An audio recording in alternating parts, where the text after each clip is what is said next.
I work for a big corporation, so I'll work for both of us, no worries. That's what Tom said when we were engaged, but as soon as we got married, he completely changed. He and his son, Mike, started hurling verbal abuse at me every day. On top of that, he took control of our finances, skimping on household expenses. He would complain about every meal I cooked, even though he asked me to make them. Fed up, I declared divorce to Tom and left the house. Then one day, I ran into Mike by chance. "Hey! I heard you're on welfare now." I was taken aback. "What? You must be mistaking me for someone else." He smirked. "Come on, don't try to pretend." Mike twisted his mouth into a sneer. "Listen, you and I are done.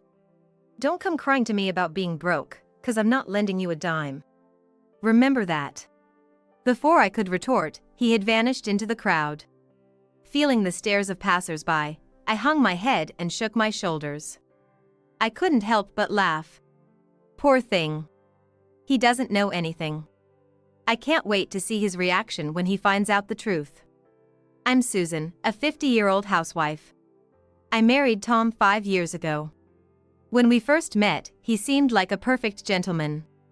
We met at a gathering of mutual acquaintances, and he was fun to talk to, very friendly, and seemed really nice. As we were parting, he said, "I'd like to meet just the two of us next time."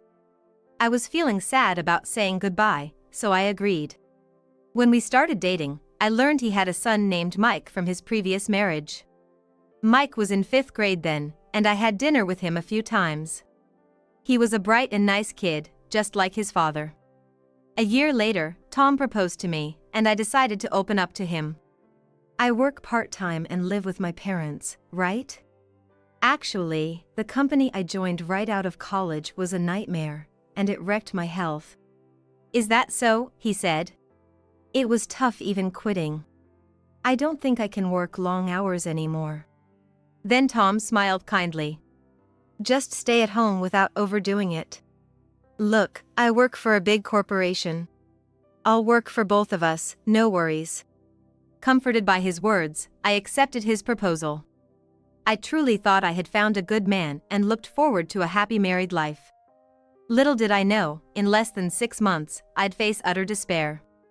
As we got used to living as a family of 3, Tom and Mike's behavior took a drastic turn. They started criticizing and mocking everything I said or did. "Mom's bedridden again? What about my lunch?" One morning, Mike came to my bedroom, frowning in displeasure.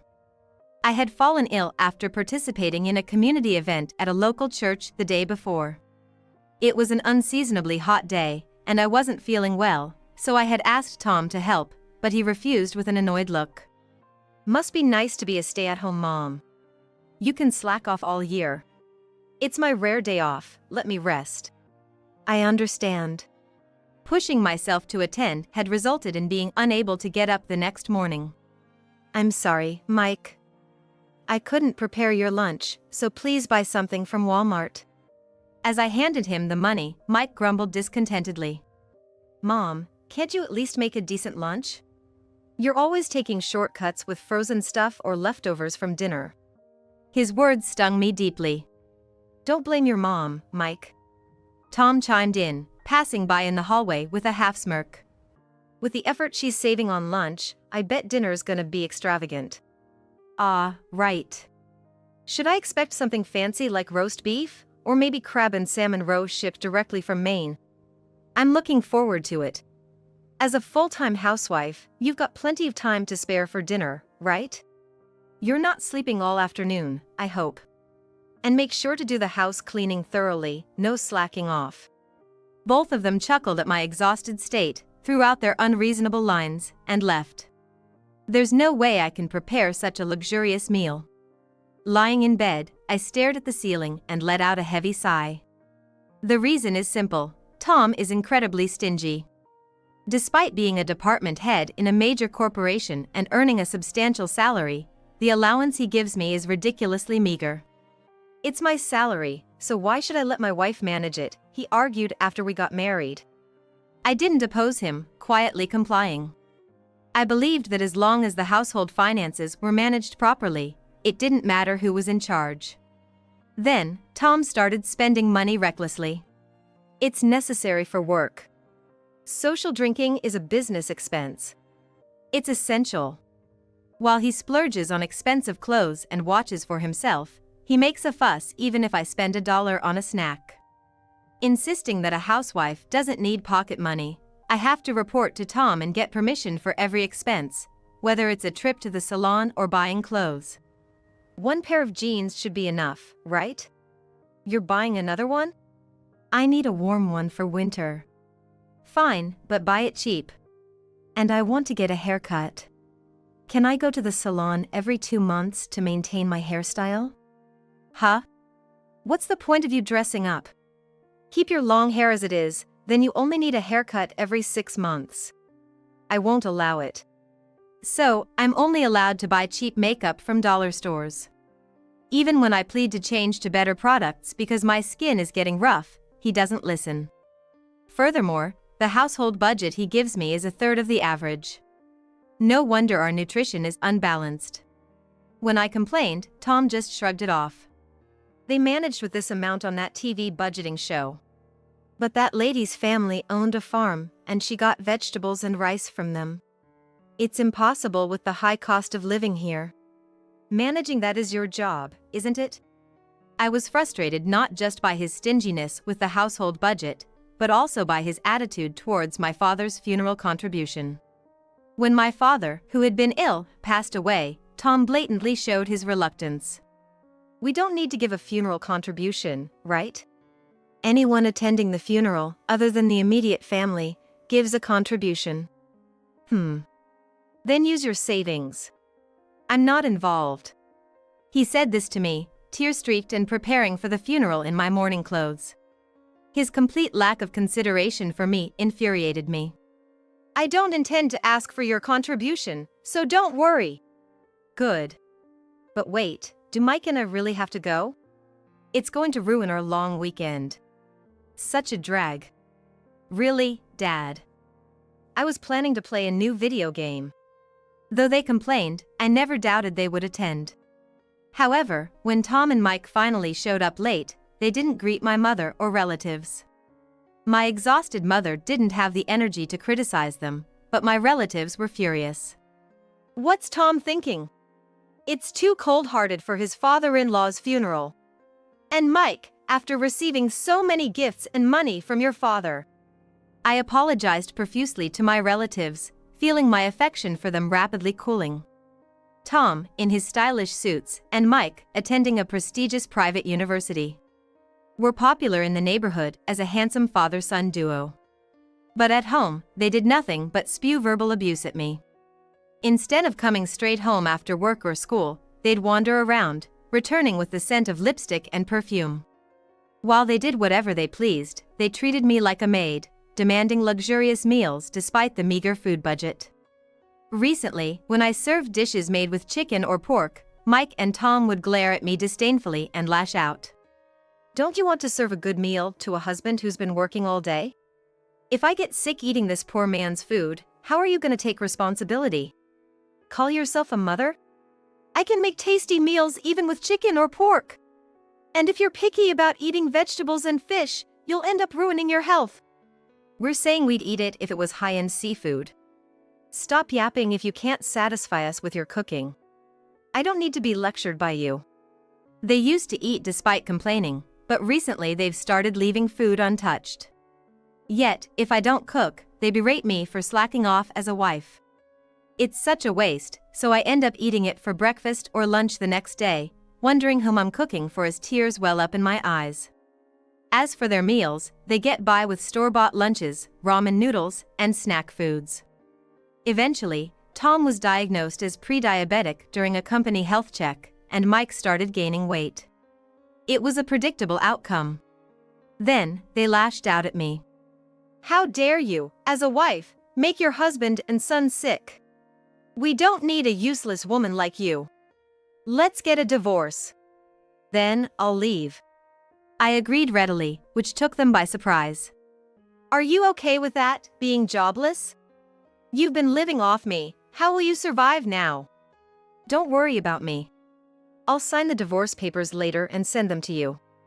Just leave my stuff until the movers come to pick it up. Nobody's gonna take your junk.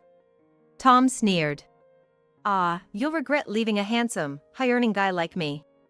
You won't find another kind husband who'd let you be a housewife with 3 meals and naps. Right. You've been living in luxury off Dad's money. You'll struggle now. While I packed my clothes in a suitcase, Tom and Mike kept ranting. I envied how highly Tom thought of himself. During our dating days, this overconfidence seemed shining and confident. You're going back to your mom's, right? Say hi to her living on her pension. You too will be living the poor life. Hey Mike, I bet they'll end up on welfare. Tom's prediction made Mike laugh out loud. You already reek of poverty. Combined with Grandma, they'll be the ultimate pair. The recent funeral was so stingy, it felt like poverty was seeping in. I thought the same. Call it a family funeral or a poor man's funeral. I want a grand event, Mike. Got it, Dad. But for us, poverty's like a different world, with Dad in a major corporation and me at a prestigious university. I was boiling with anger at their audacity, but realized it was pointless to react and let it all slide. Returning home, I confided in my mom, who lowered her voice. I sensed something was off with Tom and Mike at the funeral. But I didn't want to intrude too much into my daughter's family. Plus, with your father's illness, I know you couldn't speak up. I'm sorry for suddenly showing up. It's fine. I've been lonely without someone to talk to. Why don't you stay here? Thanks, but once I get my job on track, I'm planning to move to an apartment. While I appreciated my mom's concern, living together might make me too dependent. Living nearby and visiting occasionally seemed the right balance. Tom and Mike mocked me for being jobless, but in reality, I'd been working from home. It all started with my budget cooking blog. Receiving many positive comments, I boldly launched a cooking website, which quickly gained a readership and became popular online. Then, an editor from a major publishing house approached me, and now I'm slowly preparing to publish a cookbook. Thanks to this, I've been too busy to dwell on the divorce, and days flew by. One day, my phone rang incessantly. Pausing from stir-frying ingredients, I answered. Hello? Hey! What's this about alimony? I sighed, expecting this topic. You and Mike hurled enough abuse at me, didn't you? Oh, I thought, never mind. Relief in his voice, Tom abruptly continued. I haven't cheated on you or anything. Wait, did you record our verbal abuse? Your memory alone won't cut it. I've noted everything in a journal in detail. Try filing for alimony then. Poor people always talk about money. Let's see if you can actually get it. Tom snapped and hung up the phone. After finishing cooking, I went to a private investigator and requested an investigation into Tom's behavior. Soon, his affair with a coworker was uncovered. The day after I sent photos and the investigation report to his company, Tom called me again. You're so low, exposing it to my company. My furious manager reported it to the higher-ups, and now I'm fired. Oh, wasn't the woman his daughter? You should have known better than to have an affair, given how strict they are about such matters. I chuckled. But you must be fine, right? You were so stingy with living expenses, you must have plenty of savings. I bet you and Mike are living it up. Mike moved into a dorm for his college this spring because commuting was tough. Damn, with the prepaid dorm fees and the mortgage, it's a lot. My savings got drained by that woman. She was two-timing me with a younger guy. Sounds tough. But that's none of my business. Oh, and about my alimony, plus half the value of the apartment for property division, please transfer it to my account once the claim arrives. Tom was ranting over the phone, but I hung up without bothering. A few days later, while returning from shopping downtown, I bumped into Mike. Dressed in flashy fashion, with multiple piercings and blonde hair, he was noticeable from afar. Spotting me, he raised his hand in greeting. Hey, I heard you're on welfare now. I was surprised. What? You're mistaking me for someone else. Don't pretend, Mike said with a twisted smile. Any jobless old lady like you would end up there. If you had just obeyed Dad and me, you could still be living comfortably. It's pathetic, I retorted. Receiving welfare is a citizen's right. We could all need it someday due to illness or accidents. It's wrong to look down on it. Yeah. So, you're getting it too, huh? Ignoring his smirk, Mike pointed his finger at me. Listen, you and I are done. Don't come begging to me, I won't lend you a penny. Remember that. Just as I was about to retort, he turned his back and disappeared into the crowd. I bowed my head and trembled my shoulders, feeling the stares of passers-by. I couldn't help it, the situation was too absurd, and I couldn't suppress my laughter. Poor thing, he knows nothing. I'm curious to see his reaction when he finds out the truth. A few days later, waking up, I found a ridiculous number of missed calls from Mike. Reluctantly calling back, he yelled furiously. You tricked me. What are you talking about? I heard from my cousin. You got 3 luxury condos from Grandpa's inheritance and are living comfortably. Hiding that during the divorce is low. My personal assets. Why should I tell you or Tom? It's marital property. You should have divided it with Dad. Too bad, it became mine after the divorce proceedings. So I can't give it to Tom. I had known it was mine by my father's will, but I delayed the proceedings to avoid sharing with Tom. Mike then raged. You're rich and still getting welfare? I'm reporting you to the authorities right now. Feel free. The one getting it is Tom, though. Mike fell silent. What? I told you, it's not me. Are you listening? I explained it like talking to a child.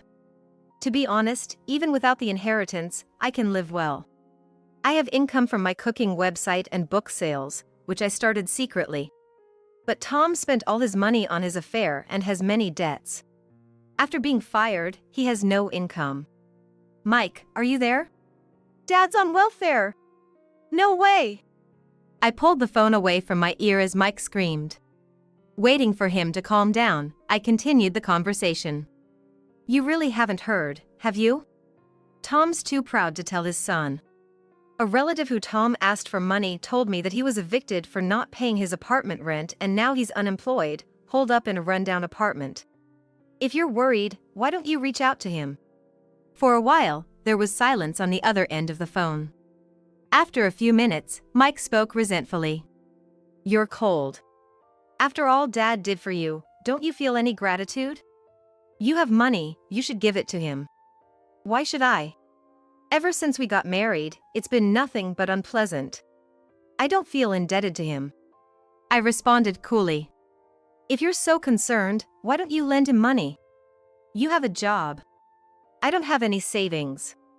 The money from my job, well, it goes to hanging out with friends. Mike's tone faltered, and I smirked. You've been partying quite lavishly. As a student, you shouldn't be borrowing money to go to clubs. How did you know that? I saw you across the street the other day, right after we parted. You met up with a club hostess and went into a luxury store. Plus, I found a club membership card at home. And using my credit card without permission is out of the question. Mike stumbled over his words, trembling. It's unfair. You got all those fancy condos from Grandpa and Dad, and I got nothing. This is discrimination. Okay. The bill for the credit card is coming soon, so make sure you pay it. The call ended before I finished speaking. I sighed and ended the call as well. I thought it was over, but a few months later, Tom and Mike showed up unannounced at my parents' house. When the doorbell rang persistently, I answered the intercom to find them there. Expecting they had come to borrow money, I let them into the house to avoid causing a scene outside. Tom and Mike's appearance had drastically changed from their once stylish looks to worn shirts and dirty pants. Their eyes lacked vitality, and they looked haggard. Yet they still had the energy to be sarcastic. Upon entering the living room, Tom looked around and sneered. Same old shabby house. why don't you sell those condos and rebuild this place? Do something nice for your mother living on a meager pension. This is the house of Dad's memories, so it's fine as is. More importantly, when are you two going to pay back the money? You're past the deadline. Tom lifted his chin and arrogantly proposed. Susan, I'll forgive you now. So let's remarry. What? You started a cooking site, right? If you can handle the housework perfectly, I'll even let you work. So come back. Being kind enough to forgive a wife who abandoned her husband and child, Dad's generous. So, Mom, why don't you live with Dad again? It must be insecure for two women living alone. I was speechless. Then rage surged within me. Don't you dare mock me. How much more do you need to ridicule me before you're satisfied? I yelled, my anger erupting at Tom and Mike, who widened their eyes in shock. After treating me like a housemaid, hurling abuse at me, and not giving me enough for living expenses, you now want me back because I inherited the condos? That's absurd. What, you plan to abandon us? Rich people really are stingy. Knowing we're struggling for money, yet still demanding payment. You're heartless. You were poor just a while ago, don't get too full of yourself. As we were arguing, my mother returned from shopping. Immediately, Tom and Mike started fawning over her. Please lend us some money. We'll probably pay it back. And isn't it unfair that only Susan got her dad's inheritance? Give me one of those condos too. Grandma, long time no see, how have you been? Please persuade Mom to remarry Dad. He doesn't want a divorce, but Mom's being stubborn. Surprised by Tom and Mike's sudden flattery, my mother's expression changed after hearing their words. She put down her shopping bag on the refrigerator's floor and took a deep breath. So shameless, both of you. What? What do you mean? Learn some shame, she exclaimed loudly. Tom and Mike were taken aback, understandably confused. As my mother usually spoke softly. She glared sharply at them and sternly said, I've heard everything about the divorce from Susan. How dare you show up here like this? Oh, come on. Susan's exaggerating. You should hear our side. Yeah, Grandma. Mom tends to lie quite a bit. I remember very well how you both behaved at my husband's funeral. My mother interrupted, continuing in a stern tone. You arrived late, didn't greet me or the relatives, and just yawned throughout the service. You left before the coffin was sent off. After behaving like that, you have the nerve to ask for his inheritance? She drove Tom and Mike to the entrance, glaring fiercely at them. We're strangers now. Don't you ever come here again. If you do, I'll call the police. She pushed them out, still in their socks, threw their shoes at their feet, and locked the door immediately. Tom, who had been reluctant to pay me, eventually transferred the money to my account, advised by his lawyer that a lawsuit would cost even more. However, since he hadn't found a job since being fired, his parents had to cover for him after hearing about his situation from relatives. They visited my parents' home, apologizing for the trouble Tom caused. After giving up on finding a new job, Tom returned to his hometown under the pretext of helping out with his family's farm. However, the reason for his divorce became common knowledge throughout the village, and people from little kids to the elderly would point and laugh at him while he helped in his parents' fields. Ah, there's stingy Uncle Tom. Even with a degree from a prestigious university and a job at a big corporation, he's no good if his wife leaves him because he's so rotten. The reason for his previous divorce was also his reckless spending. He'll never change. Being ridiculed by the folks in town is infuriating. Remarry to show them up. I got so fed up with these persistent messages that I blocked Tom's contact. His affair partner had already dumped him, as it seems the end of money meant the end of their relationship. I tracked down this affair partner using a private investigator and made sure they paid alimony properly. As for Mike, I made him reimburse the money he had recklessly spent using my credit card. Although he was enrolled in a prestigious university and was on track to follow in his father's footsteps as an elite, His constant skipping of classes to hang out led to him dropping too many credits and being expelled. His friends and girlfriends were concerned, but Mike's arrogant comments out of sheer bravado led to everyone turning their backs on him. Then, there was a huge fight with Tom, who said, "You're my son and you won't even help pay off my debts." Now, they're apparently estranged. Mike lives alone in a small apartment, making ends meet with part-time jobs. Unable to freely buy things and having to cut down on living expenses despite having an income, he's subjected to daily sarcasm. But that's all in the past now, and I feel refreshed. As my cooking website is doing well and I'm about to publish a book, I've moved to the top floor of a high-rise condo, which is part of my father's inheritance. My mom is still healthy, but she's already 73. The high-rise is close to my childhood home, so it's perfect for quickly getting to my mom if anything happens. I'm planning a surprise spa trip for her upcoming birthday. Though my marriage was a failure, I want to continue to have a good relationship with my mom.